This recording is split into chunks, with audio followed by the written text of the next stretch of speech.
Hello students, welcome to class 10 science chapter number 2 acid base and salts. Second part. In the first part we have already studied from the PDF the characteristics of acids and base.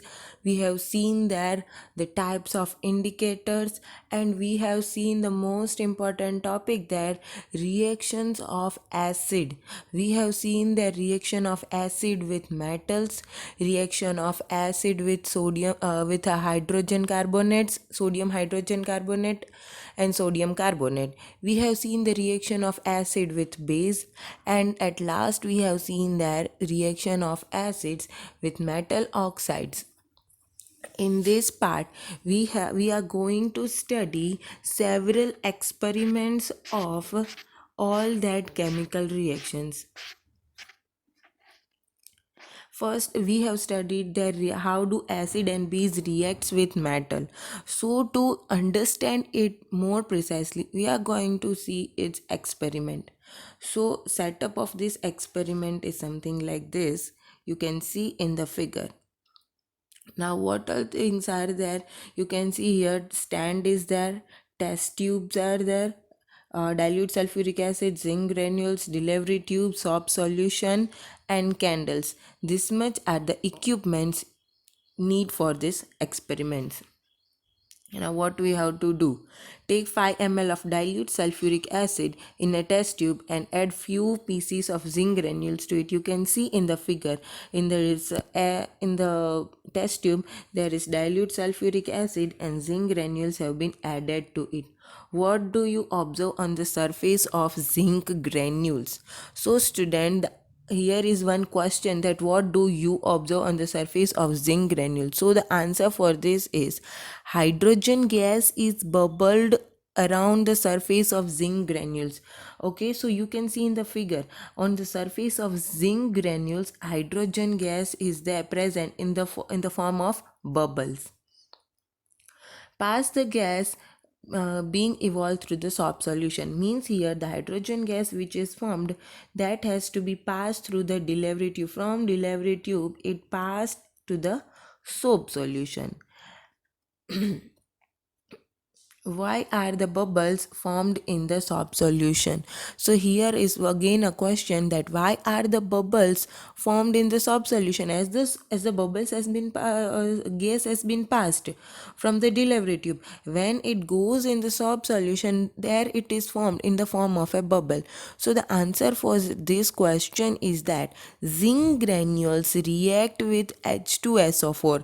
Okay, H2SO4 means dilute sulfuric acid, means zinc granules are reacting with H2SO4 or sulfuric acid, forming the hydrogen gas, which then pass through the solution of soap to form bubbles.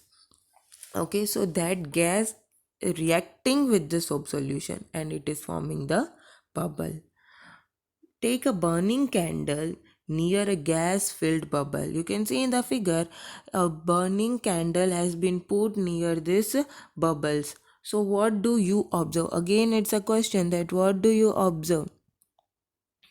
So when a burning candle is brought near the hydrogen gas, it burns with a popping sound. Means when this candle is brought near this, you can see in the figure when a burning candle is brought near these bubbles, burning of hydrogen gas with a pop sound. Okay, so what do you understand from this activity is that when this bubbles due to candle it shows the popping sound, it shows the reaction that this solution which has been passed is an acid.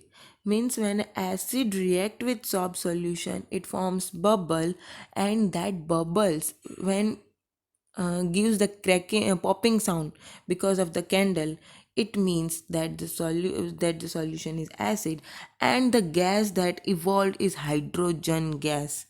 Okay, the gas that evolved from this is a hydrogen gas. We can come to know about it. And you then this general formula, acid plus metal gives salt plus hydrogen gas, which we have already studied in the PDF. And the reaction also we have studied that 2 moles of NaOH plus zinc gives Na2ZnO2, that is known as sodium zincate. It's an important chemical equation that how sodium zincate is formed. So you have to write sodium hydroxide plus zinc gives sodium zincate plus hydrogen gas, and that hydrogen gas is evolved. Here one important point is written. You find again that hydrogen is formed in the reaction. However, such reactions are not possible with all metals. Okay, so this reaction is not possible with all metals. Only few metals like zinc, which are more uh, uh, effective, they will give this uh, hydrogen gas evolution. Now the second chemical property we have seen there, that was reaction of acid with metal carbonates and metal hydrogen carbonates. So we are going to see the experiment of how do metal carbonates and metal hydrogen carbonates react with acid. So setup of this experiment you can see in the figure. Okay, so we are going to start this activity. Take two test tubes, label them as A and B. Okay, here it's shown only A test tube, but both the test tube will be having the same content. That's why here it showed only one test tube. Don't get confused regarding this. Only one test tube A is shown because in both the test tube they are going to fill the same content. Take about 0.5 gram of sodium carbonate in the test tube A and about 0.5 gram of sodium hydrogen carbonate in the test tube B. Okay, so sodium carbonate and sodium hydrogen carbonate are filled in both the test tube. Add about 2 ml of dilute HCl to both the test tube. Means dilute students, in the above experiment also we have seen that dilute sulfuric acid. Here also it is telling that dilute HCl. Please keep in mind about this word dilute, because in this chapter we are going to study further what is the difference between dilute and concentrated. So in this all experiments they are using only dilute acids, and why they are only using dilute acid, that we are going to study further. But for now you have to remember that they are adding, not, you can't say that they are adding HCl, we have to speak they are adding dilute HCl. Okay, so they are adding 2 ml of dilute HCl in both the test tube, means in the test tube A and B. What do you observe? So here what is observed? Here the answer for this is that there will you will observe the gas that will produce. The gas produced in each case through lime water as shown. Okay, so means that gas is produced and that pass through one more test tube. In that test tube calcium hydroxide is filled and pass through lime water as shown. Okay, so means when the gas is formed, that is passed through the lime water, which or lime water, you can say calcium hydroxide solution, both are same. Okay, so when it is passed through the calcium hydroxide or solution or lime water solution, then that lime water solution will start turning it milky. We are going to see it. First we will see the equations, that sodium carbonate react with hydrochloric acid, it gives sodium chloride, H2O and CO2 gas. And sodium hydrogen carbonate also when react with HCl, it gives sodium chloride, H2 and CO2 gas. That's why you can see here the product side in both is same. That's why they have shown in the figure only test tube A, because in test tube A as well and test tube B is not shown, but in test tube A and in test tube B the product forms will be same. On passing, the carbon dioxide gas evolve through lime water. Okay, so this here the gas which is formed when it is passed through lime water, then what happens? Then this lime water react with CO2 gas which is already formed here from test tube, that is passed into the test tube of a calcium hydroxide solution, that both will react and they will give CaCO3 plus H2O. Then CaCO3 is a white precipitate, or we can tell the solution will turns white color or you can tell the solution will turns milky. So, uh, and that CaCO3 plus H2O plus CO2 gives CaHCO3, that is soluble in water. And when this reaction will take place on passing excess carbon dioxide, here carbon dioxide is formed and it turns this milky, or you can say white precipitates is formed. But excess means more amount of carbon dioxide if it's passed, then this thing is formed CaHCO3 twice, and that will be soluble in water. Limestone, chalk, and marble are different forms of calcium carbonate. All metal carbonates and hydrogen carbonate with acid to give a corresponding salt, carbon dioxide, and water. This we have already seen in the PDF, that when these two reacts, acid or base reacts with metal carbonates or metal hydrogen carbonate, it gives a salt, H2O, and CO2. Now, the next experiment is that how do acid and base react with each other? Acid and base react with each other means acid react with base. So we have already discussed in the previous part, when acid and base react with each other, that reaction is also known as neutralization reaction. Neutralization reaction. And when acid react with base, it gives salt plus water. You can see it here again, acid plus base or base plus acid gives salt plus water. To understand it more nicely, we will see one experiment. Take 2 ml of dilute sodium hydroxide solution in a test tube and add 2 drops of phenolphthalein solution. Means you have to take a test tube in which 2 ml of again here dilute sodium hydroxide solution is filled. In that solution you have to add 2 drops of phenolphthalein solution. What is phenolphthalein solution? We have seen that in the first part of this chapter. Phenolphthalein solution is an indicator. Which type of indicator? So it is a artificial indicator, or you can tell man-made indicator. So in solution indicator named phenolphthalein solution is added. What is the color of the solution? So you have to write the answer there, that sodium hydroxide solution becomes pink. Okay, when they are adding phenolphthalein, the solution will turns to pink color. Add dilute HCl solution to the above solution drop by drop. Is there any color change for the reaction mixture? Means they are again adding HCl solution drop by drop. Then means first it was sodium hydroxide, in that they added phenolphthalein as a phenolphthalic solution, then the color was pink in color. Now in that pink color solution they are adding HCl drop by drop.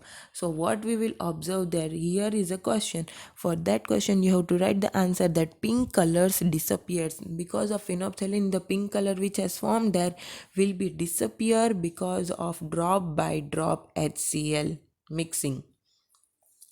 Why did the color of phenolphthalein change after the addition of an acid? So why this color is changed? Because of answer is neutralization reaction. The neutralization reaction is formed, so the color has been changed. Now add a few drops of sodium hydroxide to the above mixture. Means again we are adding the sodium hydroxide solution. So what will happen? Does the pink color of phenolphthalein solution reappear? So yes, again it will be reappear. And why this happened? Again the answer is because of neutralization reaction.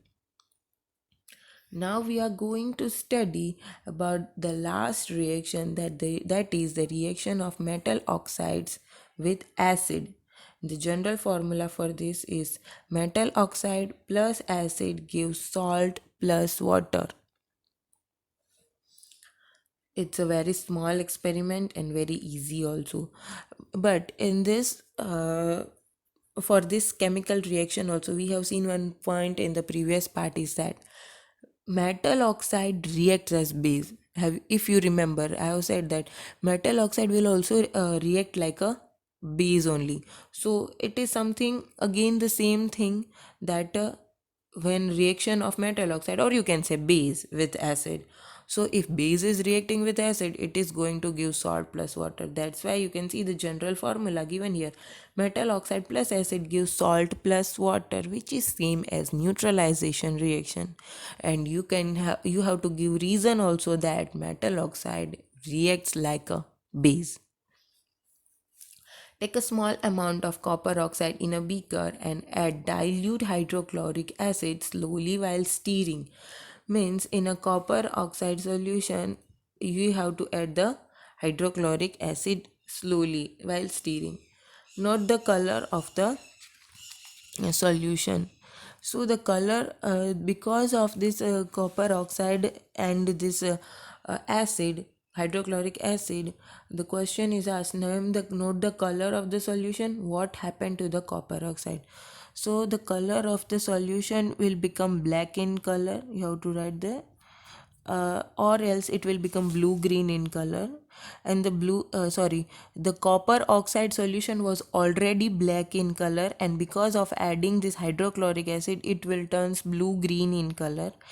And the blue green color of this solution is formed. Second question: what happened to the copper oxide? The blue green color of the solution due to formation of copper 2 chloride in the reaction between copper oxide and hydrochloric acid. So this color is formed because of this addition of these two.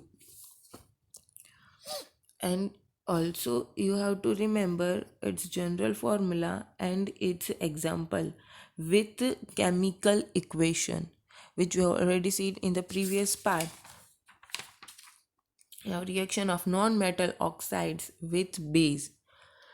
You saw the reaction between carbon dioxide and calcium hydroxide or lime water in activity 2.5. So students, about which experiment they are telling here?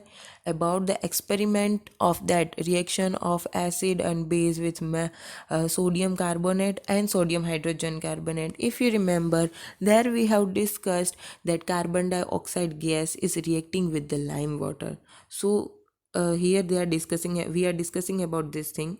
Calcium hydroxide, which is base, react with carbon dioxide to produce a salt and water. Here again, the non-metallic oxide and base, that reaction is also same as acid and base, that will give salt and water.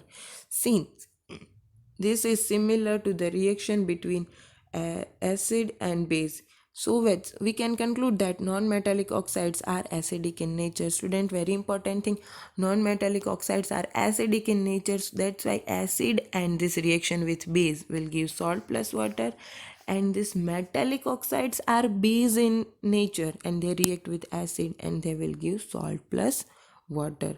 So it's a opposite of these two, but the conclusion is same, that in the product they will form salt and water. In the next part, we are going to see what are the common properties between acids and base.